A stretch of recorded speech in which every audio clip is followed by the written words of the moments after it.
Kalau kita bicara soal Maluku Utara, mungkin yang langsung kepikiran itu rempah-rempah ya, kayak pala atau cengkeh.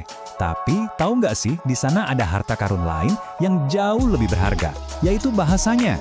Dan hari ini, kita bakal bongkar salah satu peti harta karun linguistik dari Loloda. Halo Sobat Bacarita, ketemu lagi sama saya Adam. Di episode kali ini kita nggak cuma akan dengerin cerita, tapi kita bakal mendengarkan langsung sejarahnya, sejarah yang hidup dan bernapas lewat setiap kata yang diucapin di tanah Loloda. Coba deh bayangin, sebuah tempat di mana kita bisa mendengar sejarah, bukan cuma membacanya dari buku. Nah, di Loloda, setiap dialek itu ibarat satu bab dari buku sejarah yang terus ditulis sampai sekarang. Yuk kita buka halaman pertamanya bareng-bareng. Oke, perjalanan kita mulai dari jauh ke belakang. Kita akan telusuri akar kuno dari bahasa Loloda, sebuah suara yang ternyata udah menggema di sana, bahkan sebelum abad ke-13. Gini, kalau sebagian besar bahasa di Indonesia itu ibarat satu keluarga besar yang disebut Austronesia. Nah, bahasa Loloda ini beda.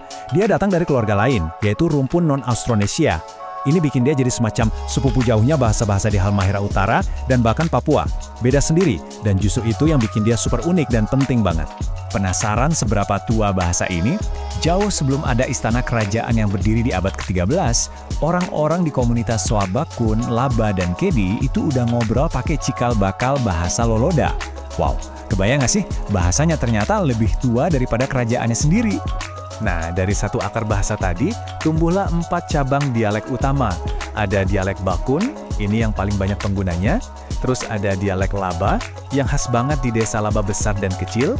Lalu ada Kedi, yang unik karena bahasanya kecampur sama bahasa tetangganya, Tabaru. Dan yang terakhir, ada dialek baru yang nyimpen jejak para pendatang Gorab. Meskipun, sayangnya suaranya kini udah mulai meredup.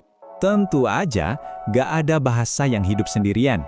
Nah, cerita berlanjut ke babak berikutnya, yaitu gimana gelombang sejarah membawa bahasa-bahasa lain datang ke pesisir Loloda dan akhirnya menciptakan sebuah harmoni bahasa yang benar-benar baru. Oke, buat ngertiin ceritanya, kita perlu pegang 2 kata kunci nih. Pertama, difusi. Ini gampangnya kayak sekelompok orang pindah rumah dan bawa bahasa mereka.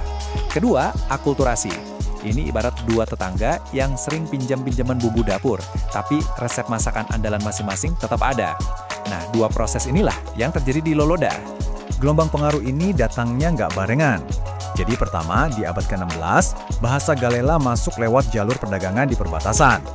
Terus 2 abad kemudian, giliran bahasa Ternate yang jadi bahasa gaul atau lingua franca karena pengaruh kuat dari Kesultanan Ternate. Dan terakhir, di abad ke-19, suku Tabaru turun dari pedalaman dan membawa serta bahasa mereka. 3 gelombang, 3 lapisan sejarah yang membentuk bahasa di sana. Udah cukup teorinya, sekarang waktunya kita jadi detektif bahasa. Bukti paling kuat dari hubungan kekeluargaan antar bahasa ini sebenarnya tersembunyi di kata-kata yang kita pakai sehari-hari. Yuk, kita intip DNA bahasanya. Coba perhatikan tabel ini deh. Kita lihat kata raja, semuanya kompak bilang kolano. Ini bukti kalau mereka punya konsep kepemimpinan yang mirip. Sekarang, lihat kata hidung. Ngun, ngunungu, ngunu. Atau makan, oho, ojomo, odo. Kedengeran kan kemiripannya? Kayak variasi nada dalam satu lagu yang sama. Nah, inilah sidik jari dari keluarga bahasa non-Austronesia itu.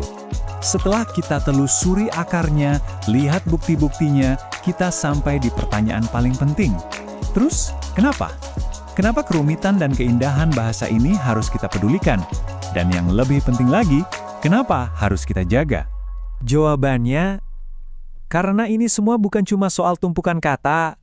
Ini adalah sebuah mozaik budaya. Setiap bahasa, setiap dialek, itu seperti benang yang merajut identitas dan merekam jejak perjalanan sejarah masyarakat Loloda selama ratusan tahun. Kalau sampai hilang, artinya kita kehilangan sebagian dari jiwa mereka.